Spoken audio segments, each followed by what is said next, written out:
Assalamualaikum warahmatullahi wabarakatuh. Baik, di sini saya akan menjawab soal UTS Komunikasi Pembelajaran.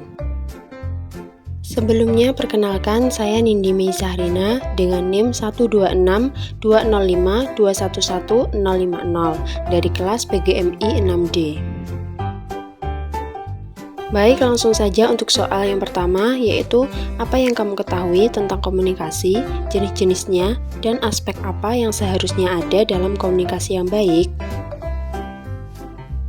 Komunikasi adalah proses pengiriman dan penerimaan informasi antara individu, kelompok, atau organisasi. Tujuan utama komunikasi adalah untuk mempertukarkan ide, pemikiran, perasaan, atau pengetahuan antara pihak-pihak yang terlibat. Jenis-jenis komunikasi yaitu 1. Komunikasi verbal, komunikasi yang menggunakan kata-kata.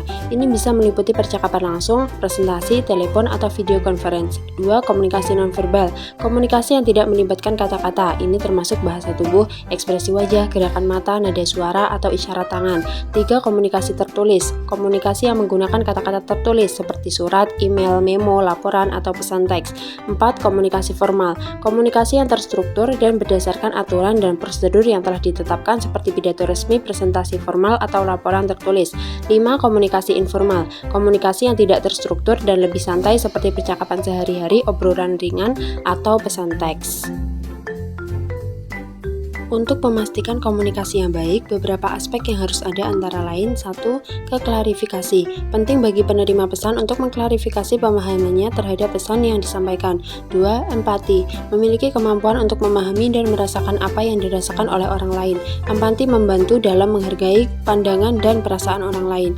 3. Konsistensi. Konsistensi dalam komunikasi artinya pesan yang disampaikan tetap sama dari awal hingga akhir, baik dalam verbal maupun non-verbal.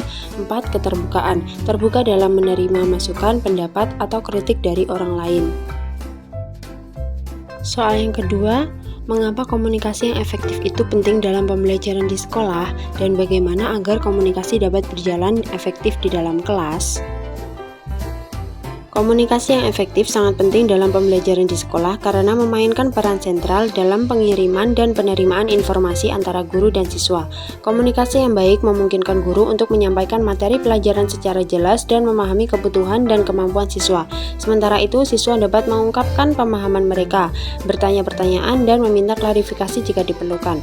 Beberapa cara dapat dilakukan agar komunikasi dapat berjalan secara efektif di dalam kelas. 1. Penggunaan konteks nyata. Guru harus menghubungkan materi pelajaran dengan dunia nyata agar siswa dapat melihat relevansi dan mengembangkan pemahaman yang lebih baik. Hal ini dapat membantu meningkatkan minat dan keterlibatan siswa dalam komunikasi kelas. 2. Menggunakan bahasa yang sederhana. Guru harus menggunakan bahasa yang jelas, sederhana, dan mudah dimengerti oleh siswa, terlepas dari tingkat keahlian dan pengetahuan mereka. 3. Menyediakan umpan balik yang konstruktif. Guru harus memberikan umpan balik yang konstruktif kepada siswa untuk membantu mereka memperbaiki pemahaman dan keterampilan. Umpan balik dapat menumbuhkan keterlibatan dan melibatkan siswa dalam komunikasi yang lebih efektif. Soal ketiga, buat tahapan agar komunikasi yang baik di sekolah dapat dilakukan secara praktis dari seorang guru di dalam kelas. Tahapan praktis untuk menciptakan komunikasi yang baik dalam kelas sebagai seorang guru dapat melibatkan langkah-langkah berikut. Yang pertama, mempersiapkan dengan baik. Persiapan yang matang akan membantu guru merasa lebih percaya diri dan meminimalkan kesalahan atau kebingungan dalam komunikasi. 2. Memulai pelajaran dengan membuka dialog. Memulai pembelajaran dengan menyampaikan suatu pernyataan yang dapat mendorong siswa untuk mempartisipasi dan mengeluarkan pendapat mereka. Ini akan membantu menciptakan iklim komunikasi yang terbuka di antara siswa. Ketiga, mendengarkan siswa secara aktif. Ketika siswa berbicara atau mengungkapkan pemikiran mereka, pastikan guru mendengarkan mereka dengan penuh perhatian. Hal ini akan meningkatkan kepercayaan siswa dalam komunikasi dengan guru. Yang keempat, menggunakan bahasa yang jelas dan sederhana. Gunakan bahasa yang jelas, sederhana, dan mudah dimengerti oleh siswa. Nah, dengan beberapa tahapan di atas, dapat menciptakan komunikasi yang baik di dalam kelas. Soal yang keempat, mengapa komunikasi bisa gagal dan bagaimana mengatasi kegagalan dalam komunikasi? Komunikasi dapat gagal karena berbagai alasan, termasuk yang pertama, tidak ada pengertian yang jelas. Ketika pesan yang disampaikan tidak dipahami dengan jelas, komunikasi dapat gagal.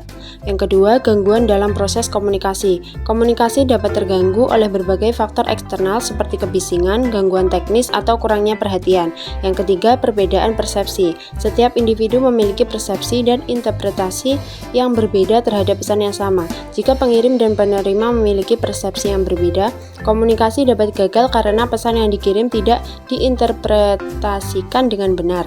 Untuk mengatasi kegagalan dalam komunikasi, beberapa langkah yang dapat diambil antara lain yang pertama, klarifikasi. Jika terjadi ketidakpahaman atau kesalahpahaman, penting untuk mengklarifikasi informasi atau pesan yang disampaikan. Berikan kesempatan bagi kedua pihak untuk bertanya, menjelaskan, dan memastikan bahwa pesan telah dipahami dengan benar. Yang kedua, dengarkan dengan aktif. Jadilah pendengar yang baik dan memberikan perhatian penuh pada penerima pesan. Dengarkan tanpa berprasangka dan jangan mengganggu. Yang ketiga, gunakan bahasa yang jelas dan sederhana. Pastikan pesan yang disampaikan menggunakan bahasa yang jelas dan mudah dipahami oleh penerima. Baik, mungkin itu tadi jawaban dari saya. Bila ada kurang lebihnya, saya mohon maaf.